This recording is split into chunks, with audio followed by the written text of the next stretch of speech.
With every game that brings us a great hero, we also get a great villain. And there isn't a duo more iconic than Mario and Bowser. Since 1985, these two have been fighting with one another over Princess Peach. And with the Mario movie coming out in less than a month, we figured now would be a good time to talk about Bowser and why we think he may end up being the best villain in any Illumination film so far. I'm Kyle with Wicked Binge, and this is why we think Bowser will be Illumination's best villain to date.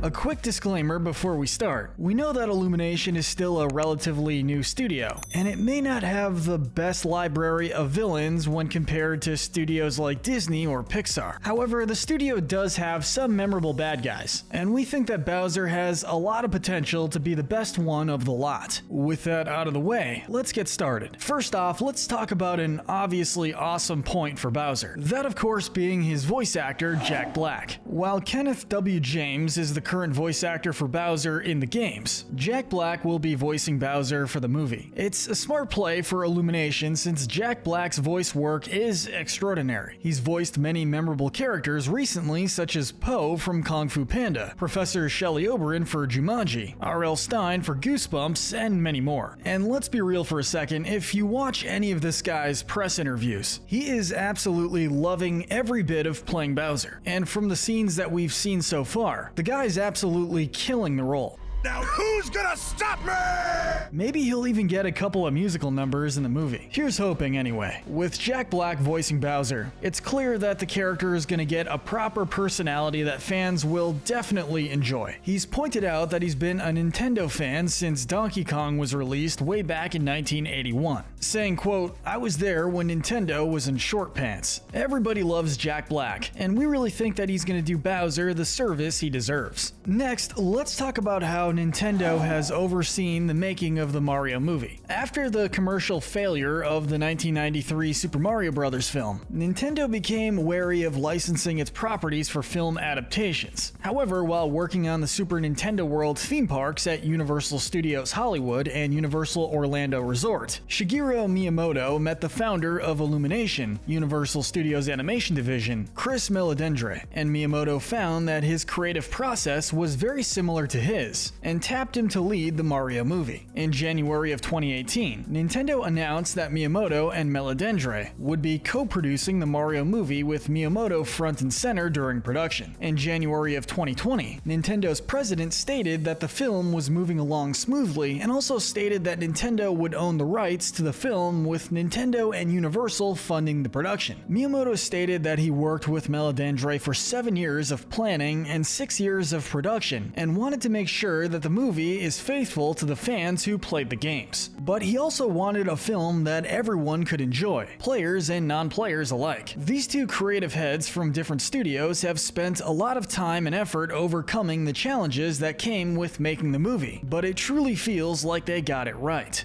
Next, let's talk about how Bowser stays true to the source material. First will be his design. Bowser is shown much like his video game design, pretty much identical, and we mean that in a good way. He's able to breathe fire, he's the largest of the Koopas with horns in his head, and has a mighty spiked shell on his back. As for his personality, he's a dictator that will get anything he wants regardless of the cost or damages it may cause. He's also unwilling to work for what he wants, and would much rather take it by force. Classic Bowser. As for his motives, he wants to rule the Mushroom Kingdom with the power of the stars and dethrone Princess Peach from her place as monarch. It is currently unknown what he wants to do if he succeeds and takes over, but based on the games, we can only speculate that he wants to rule the kingdom as monarch with an iron fist. But real quick before we get to our last entry, if you're a fan of video games in our usual Spectrum formats, make sure to check out our gaming channel 1UP Binge. We make video game good to evil videos, sentencing videos,